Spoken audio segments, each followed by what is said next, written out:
आज हमें बात तो करना थी, वो जो हमारा सिलसिला था,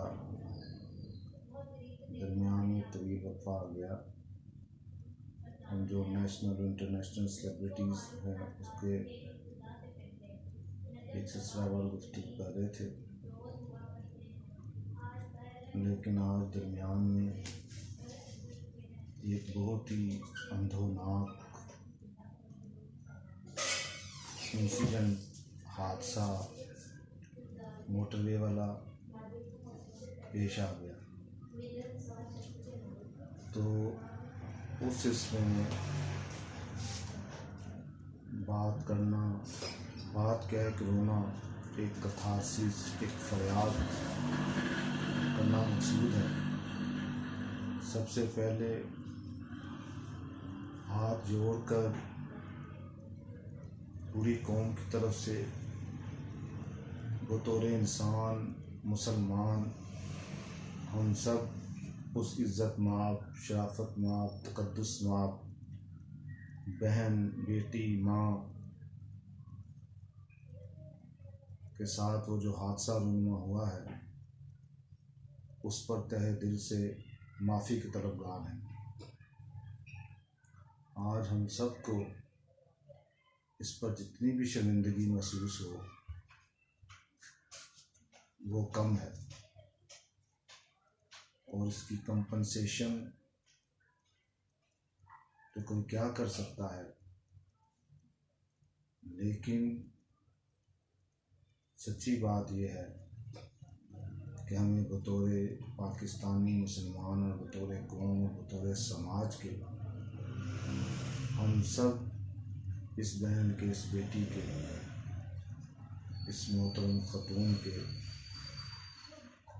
मुजरिम और देनदार हैं, और इसकी एट लीस्ट सबसे छोटी कंपनसेशन अगर कोई मुमकिन है तो वो ये है कि सबसे पहले फर्स्ट एंड फॉरमोस्ट वो जो इंसानियत, पाकिस्तानियत के नाम पर दाग और धब्बा, वो दरिंदा और वो जो सुअर सिफत इंसान है, पिग ही नहीं ब्लैक पिग है, उसे करार वाकई सज़ा और पनिशमेंट दी है। ये एट लीस्ट सबसे पहले इस रियासत पाकिस्तान का, इस माशरे का, मेरा आपका सबसे पहला राइट, कंसर्न और मोटिवेशन और एम होना चाहिए।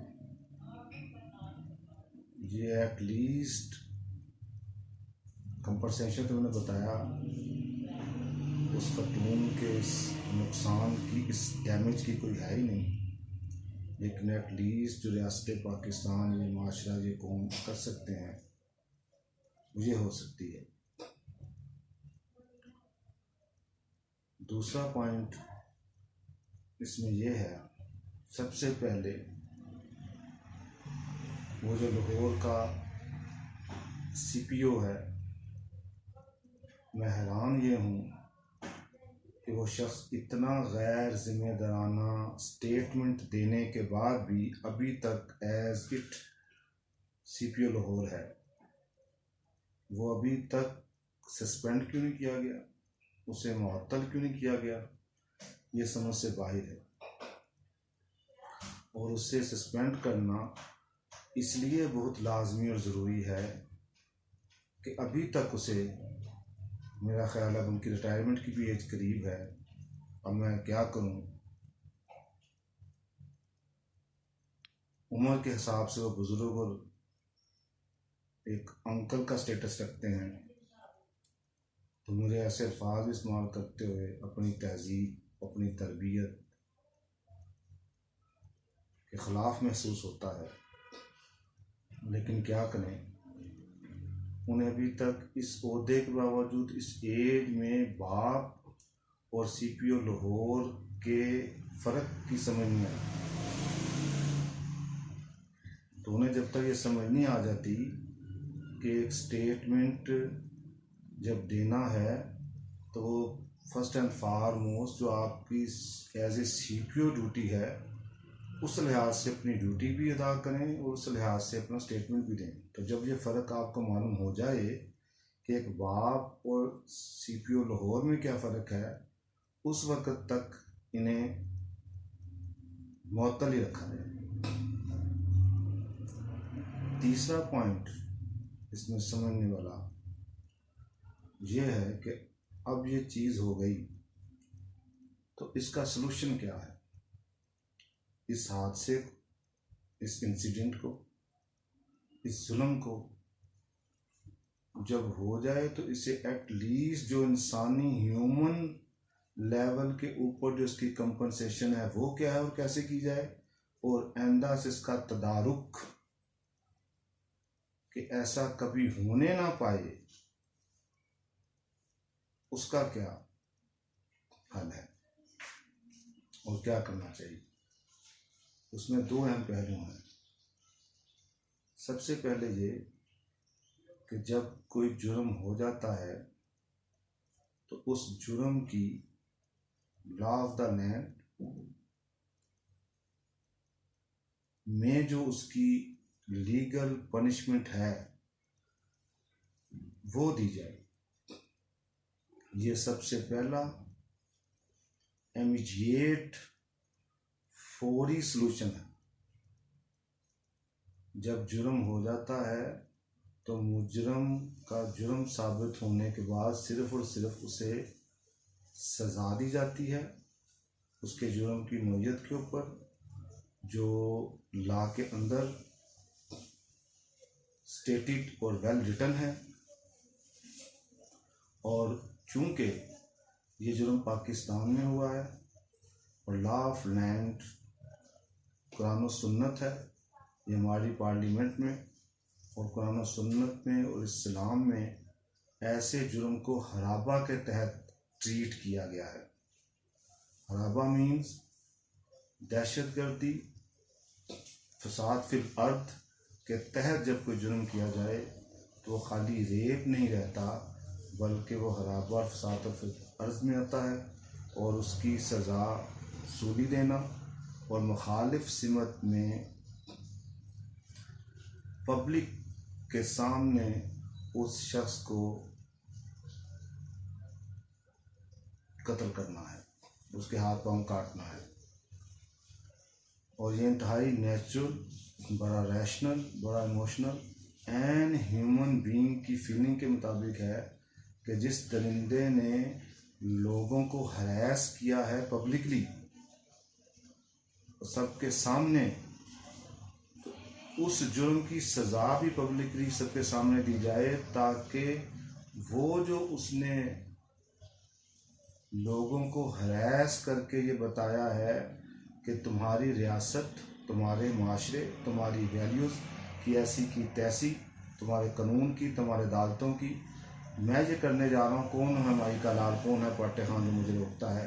तो इसके जवाब में ऐन फितरी कानून ये हराबा का दिया गया कि उसको फिर वहीं पर वैसे ही सरेआम वो सज़ा दी जाए और बताया जाए कि तेरी और तेरे इस फेल की ऐसी की तैसी, और रियासत, माशरा को जैसे तूने हरास किया है इस हीनियस क्राइम के ज़रिए, हम उसका जवाब इसी तरह देते हैं कि वही पब्लिक को हम इसे रिवर्स कर रहे हैं ये पनिशमेंट देकर। अब यहाँ पर मैं हैरान होता हूँ, मियां साहब की और तो जो कारनामे हैं ही हैं, जनाब क्रस्टेशन की तरफ जा रहे हैं, नारे उनके हैं रियासत मदीना बनाने के, और कह रहे हैं कि अगर जिनसी तौर पर नामर्द होने की सज़ा दे दी जाए तो ये ज़्यादा ठीक है ताकि हमारा वो जो यूरोपीय यूनियन ने स्टेटस दिया है वो कहीं उससे इफ़ेक्ट ना हो जाए। इन्होंने बनानी है रियासत मदीना, और अब तो हमारी इस बहन और बेटी ने भी ऐन वही जो हराबा के कानून के तहत सज़ा बयान की गई है उसने भी डिमांड की है। यहाँ पर अब उनके ममदूह और महबूब मौलाना ताराजमी, उनको सामने आना चाहिए। पॉपुलेशन के ऊपर तो उन्होंने गोलमाल स्टेटमेंट ऐसा दे दिया जिससे पीएम भी राज़ी हो जाएं, लोग भी राज़ी हो जाएं, उनकी बरादरी मौलवी भी नाराज़ ना हो। यहाँ मेरा ख्याल उन्हें सामने आके बताना चाहिए कि उनको कहते हैं पहला प्राइम मिनिस्टर है जिसने रियासत मदीना का नाम लिया है। अब ये पहला प्राइम मिनिस्टर ही है जिसने रियासत मदीना का नाम लेकर हराबा के कानून को पीछे कर मगरब को खुश करने के लिए प्रेस्टेशन का वो बात कर रहे हैं। तो यहाँ पर भी कोई बयान और स्टेटमेंट आ जाना चाहिए कि रियासत मदीना बनाने वालों के लक्षण ऐसे नहीं होते। इसके बाद है ये सजा जब आप दे लें रियासत, ये माशरा, तो फिर वो जुर्म क्यों होता है, उसके क्या कोज एंड इफेक्ट होते हैं, वहाँ पर हम डिस्कस करेंगे। उसके निज़ाम तलीम होता है, तरबियत होती है, लेकिन ये पहले जुर्म की सज़ा देने के बाद उस पर डिस्कस करेंगे। तो ये है इस मसले का सलूशन और हल। आप इस पर गौर करें, इसे शेयर करें, लाइक करें और हमें बताएं इसमें मज़ीद हम क्या बेहतर बात कर सकते हैं। इंशाल्लाह आपसे फिर बात होगी।